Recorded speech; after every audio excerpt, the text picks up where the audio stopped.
એટલે હસતાઓ હવને ગમે અને નમો તો માં ભગવતી ગમે. શા માટે ક્રોધ કરવાનો, ગુસ્સો કરવાનો? હે ભગવાન દેવાદિદેવ ભોળાનાથ એ તો અત્યંત ક્રોધાળા હતા. એના જેવો ક્રોધ કોઈને નહીં જગતમાં. અને ભોળા એટલા અને ક્રોધી પણ એટલા કે દક્ષનો યજ્ઞનો વિનાશ કરવા માટે કરીને વીરભદ્રને ઉત્પન્ન કરે જટામાંથી. આ જોતો ભોળાનાથ કદી પોતે નહીં ગયા. બાકી ભોળાનાથ જો ચાહતે ને તો દક્ષનો યજ્ઞનો વિનાશ કરવા એ પોતે જાતે. પણ ભગવાનને ખબર છે મારે મર્યાદામાં રહેવું પડે. ક્રોધ યોગ્ય સ્થળે જ કાઢાય, ગમે ત્યાં ક્રોધ ન કરાય.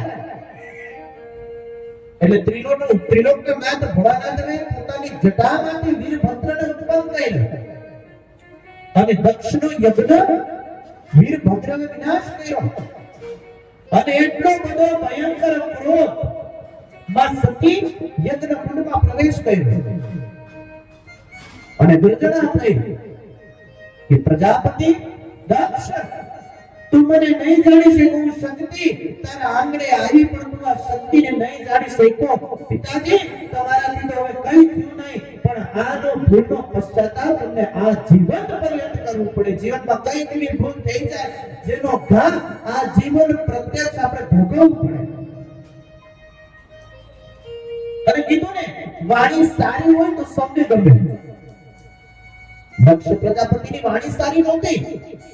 ભલે વિદ્વાન હતા, યજ્ઞ મોટા યજ્ઞ કરતા, પણ એમની વાણી સારી નહોતી. માં સતીને સામે મહાદેવની ઘોર નિંદા. આ તો જૂઠ છે, આ તો ગોરી છે, આ તો જટાધારી છે, આ તો ભસ્માદર છે. આને કોને બોલાવવાનું? એ થોડી મારા રાજમાં શોભે. જેનું ઘર નથી એ તો રખડતો છે, તો રચડતો છે. આવા અનાદિ અપમાન કર્યા મહાદેવને. અને કોઈ પણ ધર્મપત્ની હોય પોતાના પતિનું અપમાન સહન ન જ કરી શકે. અને એ જ પ્રમાણે સતીમાના સાથે એટલા બધા દક્ષ પ્રજાપતિ અપમાન કર્યા. માં સતીની સહન ન થયું અને માએ યજ્ઞકુંડના અંદરમાં પ્રવેશ કર્યો. ભસ્મ થયા. વીરભદ્ર આવ્યા. દક્ષનો રાજના અંદરમાં આવીને હાહાકાર મચાવીને તોડ કરી નાખી.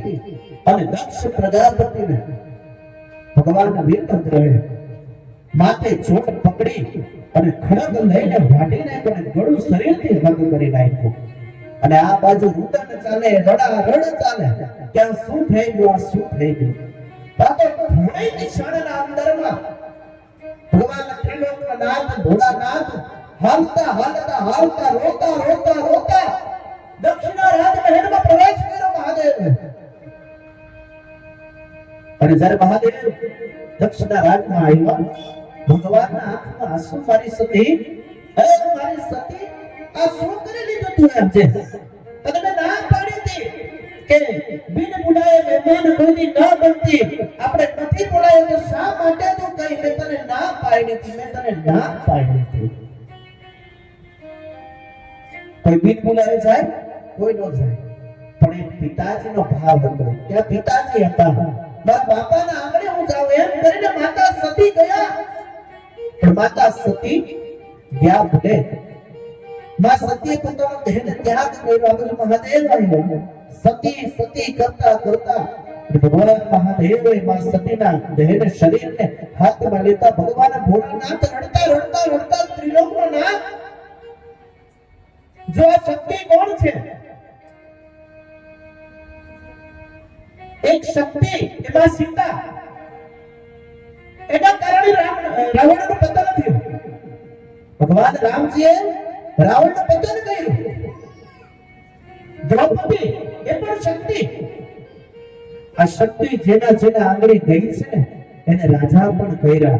પણ જે દિવસ એ વ્યક્તિની મતિ ગતિ ભૂલી ગઈ એ દિવસ એને રાજામાંથી ભંગ પણ કરી દીધા. આ ઈ શક્તિ છે. અને એ જ પ્રમાણે ભગવાન ત્રિલોકના નાથ ભોળાનાથ માને સૌને લઈ અને નીકળ્યા. સતી રોતા એ ડુંગરો ખેડે, દરિયો ઓળંગે ને ડુંગરા ખેડતા મહાદેવ ઉત્તન કરે. સતી સતી સતી સતી કરીને અને આ બાજુ ભગવાન શ્રી હરિ નારાયણ વૈકુંઠાપતિ વિષ્ણુને એમ કહ્યું કે જો મહાદેવ પોતાની સ્મૃતિ ભૂલી ગયા તો આ સૃષ્ટિનો પ્રલય પાકો છે. ભગવાન શ્રી નારાયણ વિષ્ણુ અને બ્રહ્માજી વાત કરે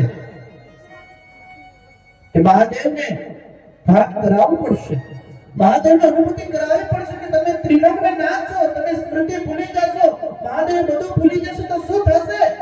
સૃષ્ટિમાં પ્રલય આવવા માંડ્યો, બધી અર્થ વ્યવસ્થા બધી ખોળવાઈ ગઈ. આ બાજુ ભગવાન શ્રી હરિ વિષ્ણુને થયું કે હવે આ સતીના દેહને મહાદેવથી દૂર કરવું પડશે તો જ નક્કી કઈ થશે. ત્યારે ભગવાન વિષ્ણુએ પોતાના સુદર્શન ચક્રને લઈ અને મા સતીનો ઉપર છોડ્યો અને મા સતીનો ઉપર જેમ લાગતા ભગવતીના 51 થી 52 ટુકડા થયા. 52 ટુકડા જે જગ્યાએ પડ્યા ઈ જગ્યા આજે શક્તિપીઠ થયા અને આપણે માતાજીના 52 શક્તિપીઠના દર્શન કરવા આજે જાય છે. આ ઇતિહાસ ઘણો લાંબો છે પણ ટૂંકમાં એટલા કે ઈ પરાશક્તિ છે કે જેના ભજન માટે કઈ કેટલા ઋષિ મુનિઓ પોતાનો દેહને ત્યાગ કરી દીધો. આ ઈ પરાશક્તિ છે, એમને મળતી નથી. આ ઈ પરાશક્તિ છે જેનું ભજન કરતા જો કદાચ રાજી થઈ જાય ને તો એને રંગમાંથી રાજા કરી નાખે. આ ઈ પરાશક્તિ છે કે રાગ ને રાગીની, વાદ ને વાદીની, સરે ગણમાં પાટા નિશાની રચેતા, જેને જ્ઞાનનો ભંડાર છે ઈ મહાસરસ્વતી છે. માની લીલાનો કોઈ પાર નથી. પણ વારે ઘરે કહું મારી ઇજ્જત છે ને તો ભાવથી રહી જાય છે. બાબા એ દ્રવ્યથી નથી રહી જતી. એના પાસે બેસવું તો કઈ રીતે? એક ભિક્ષુક તરીકે બેસવું કે માં હવે કાંઈ નથી, જે છે તું જ છે, જે છે દેવાળી તું જ છો. એક ભિક્ષુક લઈ જવું પડે એના પાસે, બધું જ ભૂલી જવું પડે બેસવા માટે. અને જગતમાં સૌથી વધારે કોઈ પ્રેમ પતિ પત્ની અંદરમાં હોય તો ભગવાન મહાદેવનો છે બાપ. અને જ્યારે હિમાવતના આંગણે માં પાર્વતીજીનો જન્મ થયો, માં શૈલાજીનો જન્મ થયો, ત્યારે ભગવાનના લગ્ન તો થઈ ગયા માં પાર્વતી સાથે. લગ્ન કરીને આયા, નવા લગ્ન થયા માં પાર્વતી જોડે ભગવાન મહાદેવ અને કૈલાસ પર ભગવાન બિરાજમાન. એટલામાં પાછા આવ્યા નારદ મુનિ. નારાયણ નારાયણ બ્રેકિંગ ન્યૂઝ આપવાની એટલે નારદ મુનિ આવી ગયા. આ ભણી કરીને છોડી દે, પછી ભડકવાનું હોય તો ભડકે, કે પૂછવાનું હોય તો પૂછે. એટલે નારદ મુનિ છે આવ્યા અને માં પાર્વતી એમ કે મારા નાથ જેવો જગતમાં કોઈ નાથ નથી, મારો શિવ છે, એના જેવો કોઈ નહીં. એ મને બધી જ વાત કરે, કોઈ વાત મારાથી નથી છુપાવી. નારદજી કે હે? નારદજી કે હે એવું છે? સારું, તો તમને કઈ વાત ખબર છે? માં પાર્વતીજી કે શું બોલો ને? તમારા પ્રાણ ગળામાં ખોપડીઓની માળા પહેરે છે એ કોની છે તમને ખબર છે? ના, ઈ મને નથી કીધું. હો પાર્વતી માં કે એટલે નારદ મુનિએ કઈ નહીં કર્યો, ફરી મૂકી દીધી અને નારાયણ નારાયણ કરીને ભોગી ગયા, વયા ગયા. અને ભોળાનાથ આ બાજુ તપસ્યા કરીને આવ્યા. માં પાર્વતી તો એકદમ લાલ પીળા થઈ ગયા. ઘણી વાર એમ થાય ને પોતાના હસબન્ડ ને વાઈફ થી કઈ છુપાયું હોય એટલે ખબર પડે, એટલે હસબન્ડ દરવાજામાં એટલે વાઈફ એકદમ લાલ પીળી થઈ જાય. લાલ પીળી થઈ જાય કે તમે આટલી બધી વાત પાસે છુપાયું, હે તમારા લગ્ન કરીને આટલા વર્ષથી આટલું બધું તમારાથી છુપાવું. એટલે એ પ્રમાણે આ બધું ઘટના થઈ ગઈ મહાદેવ માટે. ભગવાન મહાદેવ તો એના જેવું કોઈ જોગી નહીં, એના જેવું કોઈ અઘોરી નહીં, એના જેવું કોઈ સંસાર વાસી નહીં. એવો ભગવાન મહાદેવ સામેથી આવે અને આ બાજુ માં પાર્વતી એકદમ લાલ લાલ આંખો, પણ અત્યારે મહાદેવ ને એકદમ હાઈ થઈ.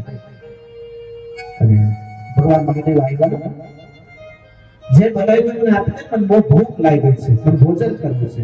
ના ના કઈ બનાવ નહીં, પહેલા મને કહો આ બધું શું છે? આ તમે ગળામાં કોની ખોપડી પહેરો છો? ભગવાન મહાદેવ સમજી ગયા, પાર્વતી આજે તું કોની વાતે આવીને મને બોલે છે? હે? ભગવાન મહાદેવ એમ કે મને ખબર છે નક્કી નારદ મુનિ આવ્યા હતા ને, તો આ બાજુ પાર્વતીજી હૈસા. હા હવે તમે કહો કે બધી વાત જવા દો, મને કહો પેલા આ ખોપડીની માળા કઈ છે?